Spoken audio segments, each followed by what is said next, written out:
So the kit is pretty much all converted. Got 3 mesh heads on there. I figured I'd save the last one and do a quick little video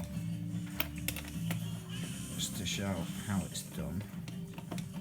There's a little bit of rippling on there, so at some point I'm going to extend the bearing edges, but they've just gone straight on. They're not bad and they work pretty well, so for now it'll do nicely. I'll tweak it and improve it later, as I usually do. So it's just like a normal drum head, just a case of undoing the lugs.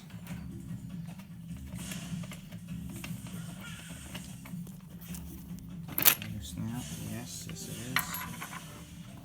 pop that in there for a sec. Pop the old rubber head off.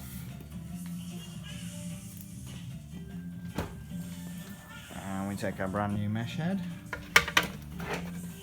Pop that on in its place.